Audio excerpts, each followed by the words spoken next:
The evening had been quiet until Muiz, her husband, suddenly emerged from the bedroom dressed far too well for what he claimed was office work. His polished shoes, carefully styled hair, and the crisp scent of cologne didn't match the image of a man heading to a late-night meeting. It was 10 o'clock at night, and until now, he had never left home this late for any reason, let alone for work. Standing in the middle of their spacious home, his wife felt a growing unease settle over her.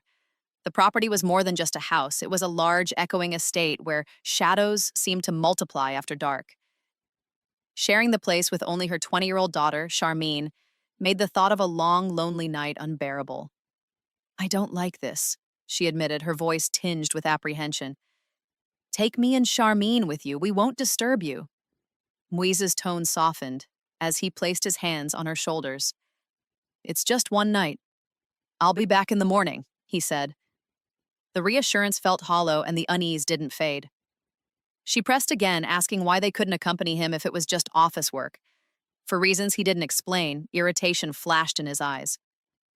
"No, stop asking," he replied firmly. "Esam, if you're worried, call the maid from the servants' quarters to stay with you." Her pride bristled. The idea of summoning a servant to her personal room felt degrading.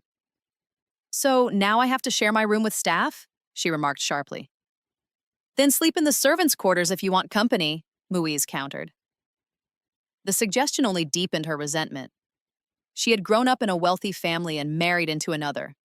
Lowering herself to stay among the servants was out of the question. She had never even allowed them to linger unnecessarily in her bedroom. Unfazed, Muiz shrugged. "Lock the door, get some rest. If you change your mind, call Anila, or let Charmine sleep in your room tonight." At the mention of Anila, her dislike surfaced immediately. The young maid was undeniably beautiful, with a kind of effortless charm that made her uneasy. Muiz had always defended Anila whenever she suggested letting her go, claiming she was too poor to dismiss. In truth, the wife suspected it was Anila's looks that inspired his protectiveness. Swallowing her irritation, she told him she would manage on her own. He kissed her forehead, gave no further explanation, and left. The heavy front door closed behind him, leaving the house quieter than before, an emptiness that seemed to press in from all sides. She locked her bedroom, trying to ignore the faint unease curling in her chest. But as the night deepened, a flicker of movement outside her window would make her realize this was not going to be an ordinary night. After Muiz's car rolled out of the driveway, the silence in the house grew heavier. The ticking of the wall clock sounded sharper, the stillness deeper. She sat in her room for a while, trying to focus on the faint hum of the air conditioner, but her thoughts kept returning to his unusually polished appearance. It simply didn't fit the excuse of a late-night office meeting. She told herself she was overthinking, yet her body remained tense. Charmine had already gone to bed. The young woman had an early class the next day and always turned in before midnight. That left her alone in the sprawling bedroom, the kind of room where every shadow seemed darker and every creak of the floorboards felt louder. Then she saw it, a faint shift in the curtain by the window, as though something outside had passed by. She froze, staring, her pulse quickening. The window overlooked the back garden, where the outer wall was lower than the rest of the property.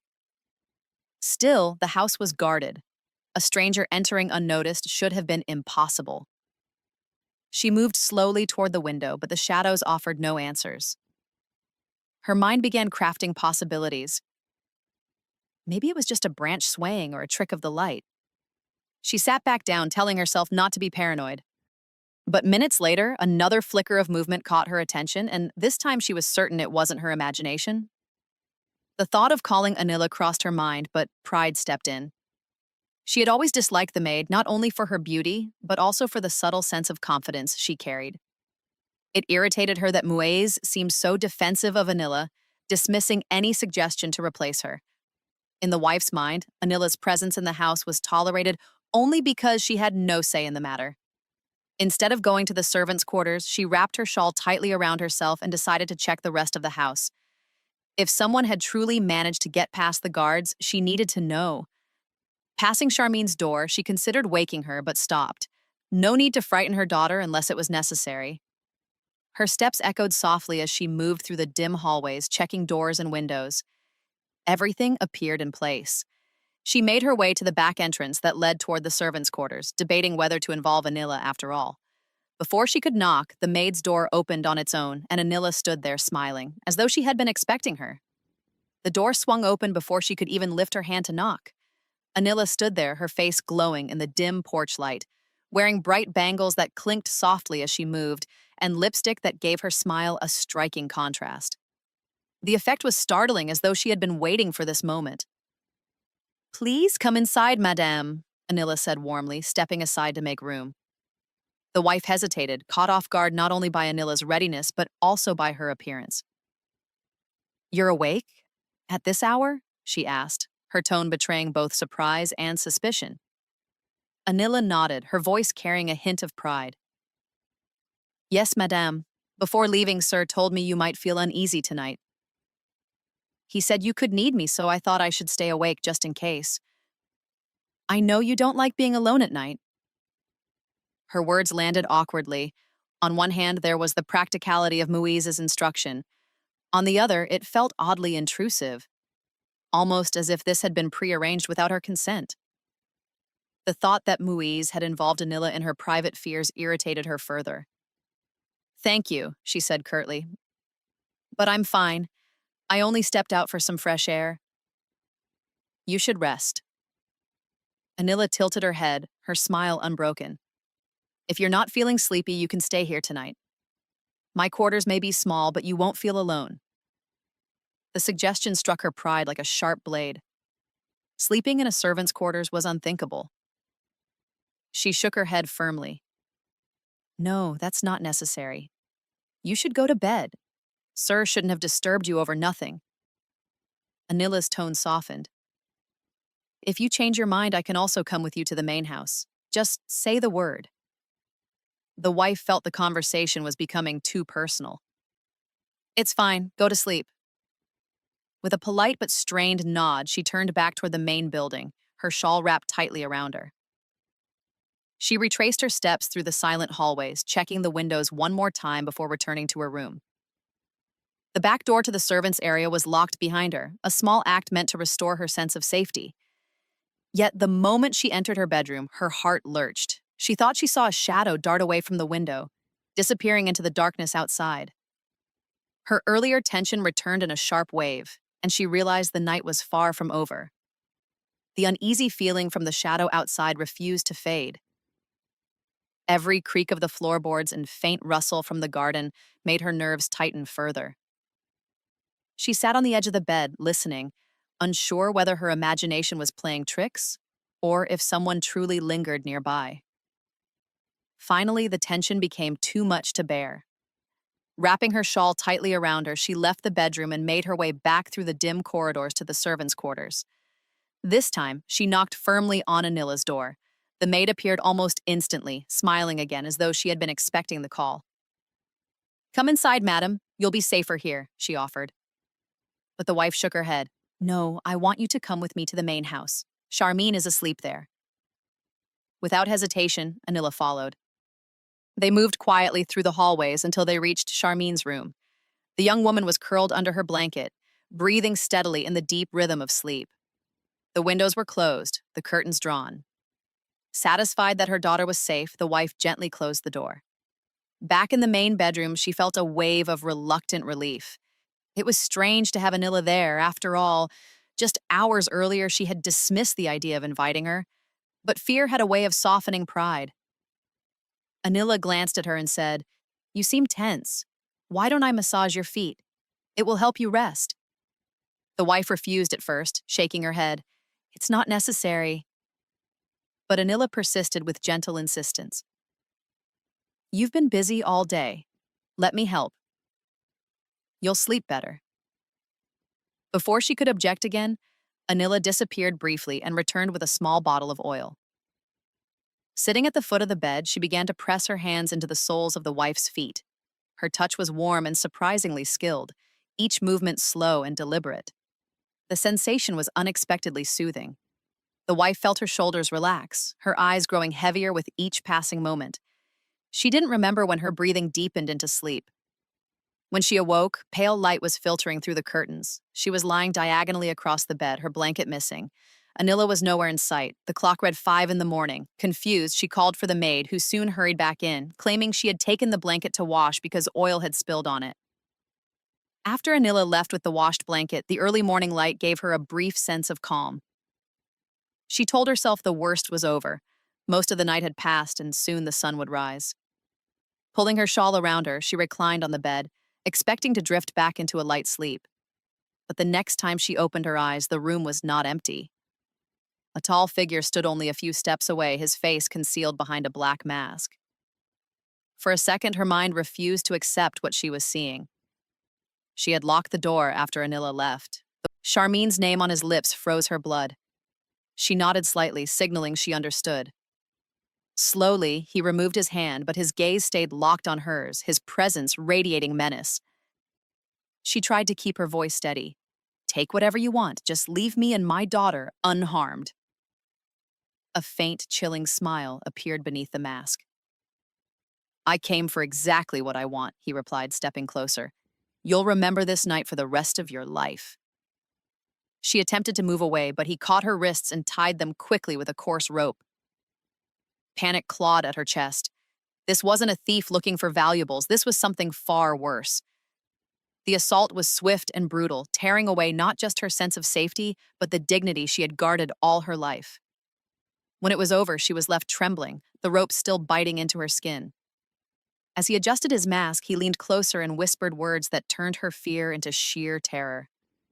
"Now it's your daughter's turn." She screamed behind the gag he forced into her mouth, her body thrashing in desperation.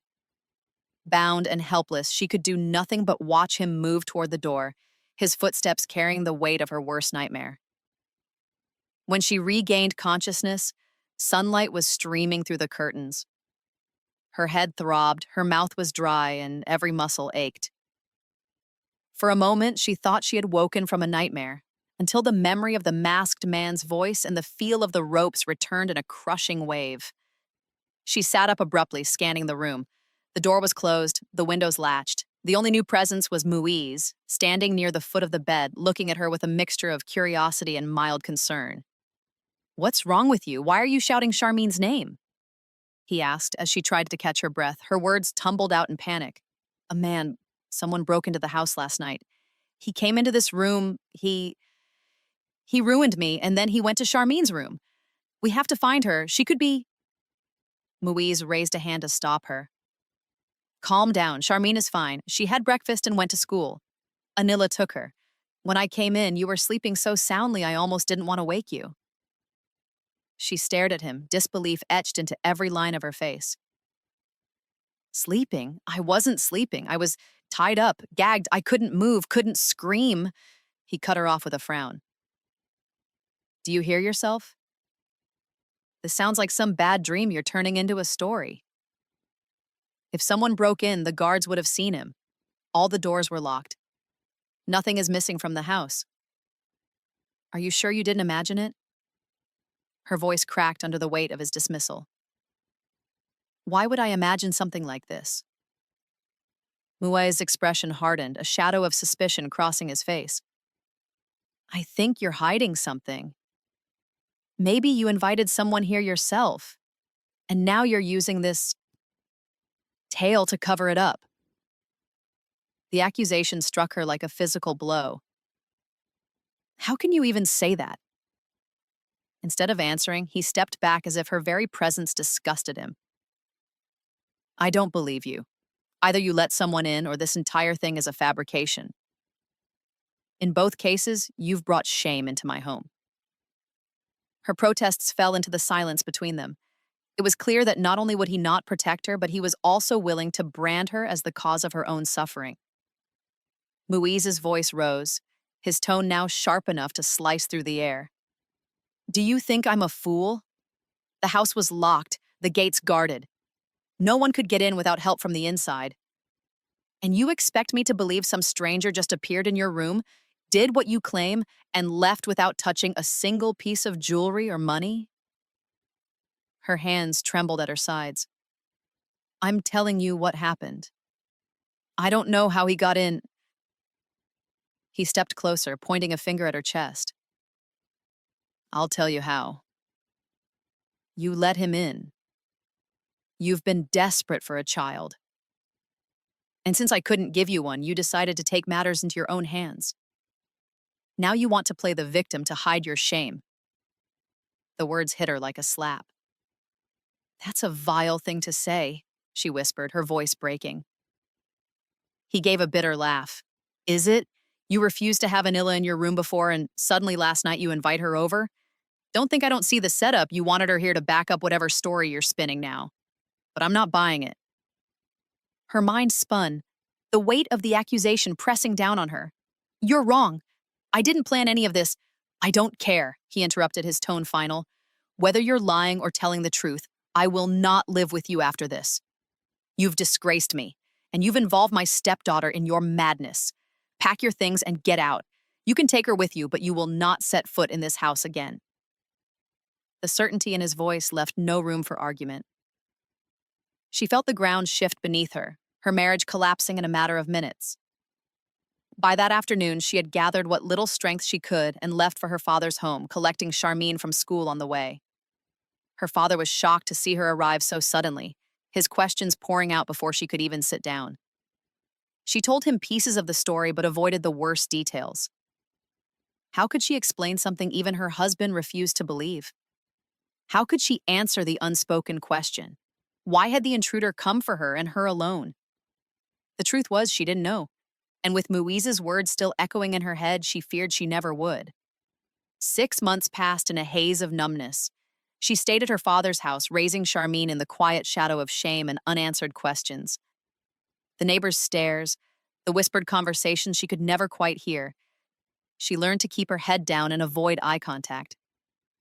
Her father tried to be supportive, but he too avoided probing too deeply.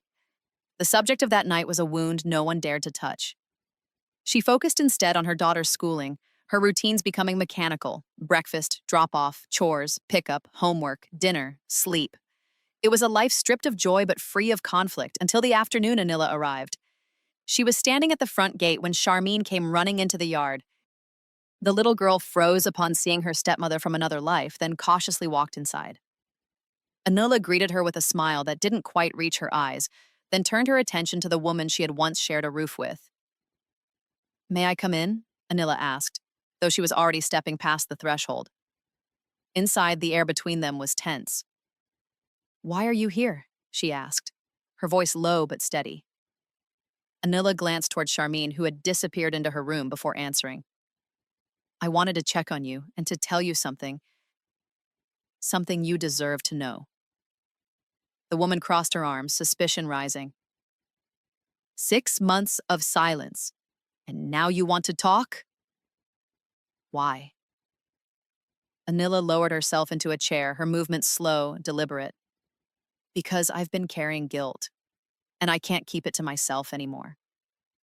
She paused, eyes flickering toward the doorway as if afraid someone might overhear. Her heart began to pound. Guilt for what? For that night, Anila whispered. I knew the man who came into your room.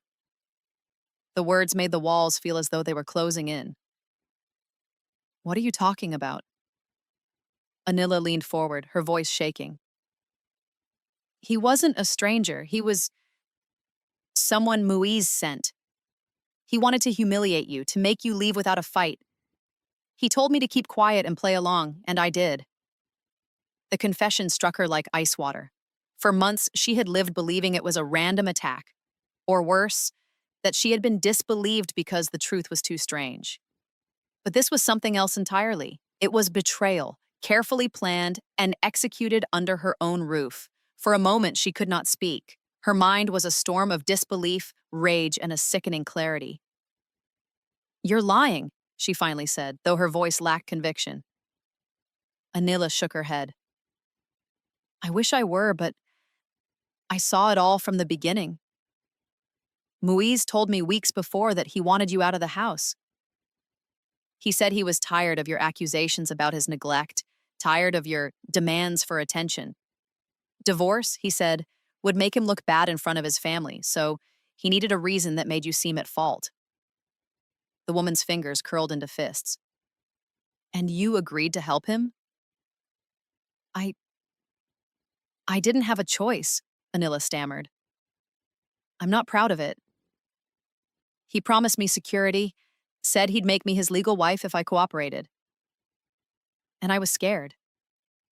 I've depended on him since my mother died. Without him, I had nowhere to go. Her eyes narrowed. So you let him send a man into my room in the middle of the night. Anila's voice trembled. He told me the man wouldn't hurt you, that he would only scare you, make it look like you'd invited him. He said it would be enough for people to believe you were unfaithful. The man was someone from his old neighborhood. I was ordered to keep Charmine distracted until it was over. She felt her stomach twist. You both destroyed my life. Do you understand that? My marriage, my dignity, my home, gone because of this scheme. Anila's eyes brimmed with tears. I do. That's why I'm here now. I can't live with the guilt anymore. Every time I see Charmine, I remember how she clung to you that night. Confused and scared. I want to help you make it right. A bitter laugh escaped her lips. Make it right? Can you give me back the 6 months I spent drowning in humiliation? Can you erase the way my father looks at me, wondering if I'm telling the truth? Anila's voice dropped to a whisper. No, but I can give you proof. I recorded one of our conversations. Muiz bragging about what he'd done. I kept it hidden because I was afraid. But if you want to take him to court, you can use it. Her chest tightened. For the first time since that night, she felt something sharp cut through the fog of despair. Purpose. The phone felt heavier than it should as Anila placed it on the table. It's all here, she said quietly, her eyes not meeting hers. The date, the time, his voice, everything. She stared at the device, her pulse racing. This wasn't just a recording, it was a weapon, one that could finally shatter the silence and expose every twisted lie. For months, she had been walking through life as if shackled, every step echoing the injustice that had been done to her. Now, for the first time, she felt the cold steel of the key that could unlock those chains. Why now? She asked, her voice steady but laced with suspicion. Because I saw what it's doing to you, Anila admitted, and to Charmine. She deserves a mother who can hold her head high. I can't erase what I've done, but maybe I can help you reclaim what's yours, your dignity, your truth. She picked up the phone, thumb hovering over the screen.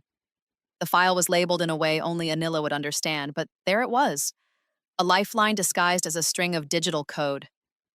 She tapped it, and the room filled with the unmistakable voice of Muiz, dripping with arrogance. She'll run away herself once the shame hits. I won't have to lift a finger. And by the time she tells anyone, they won't believe her. The sound of him laughing after those words made her blood run cold. Every syllable was a dagger, but with each second, her resolve hardened. This was no longer about revenge, it was about truth, about making sure Charmine grew up knowing her mother had fought back. She closed the file and looked straight at Anila. If I do this, there's no going back. He'll fight dirty, and you'll be dragged into it. Anila's expression was unreadable. I know, I'm ready. I owe you that much. That night, she sat alone in her room after Charmine had fallen asleep, the recording replaying in her mind like a relentless drumbeat. She thought about the courtroom, about facing Muiz's smug face, about the whispers in the community turning into something different, admiration, maybe even respect. The next morning, she walked into a lawyer's office with the phone in her hand. The lawyer listened to the file, his brows knitting tighter with every second. When it ended, he leaned forward and said, "We can win this, not just in court, but in the court of public opinion. This is airtight." For the first time in half a year, she allowed herself a small smile. The battle ahead would be long and exhausting, but it would be fought on her terms. She wasn't just surviving anymore, she was preparing to win. As she left the office, the sunlight felt warmer, the air sharper. In her mind, she repeated one promise. For Charmine, for myself, I will see this through.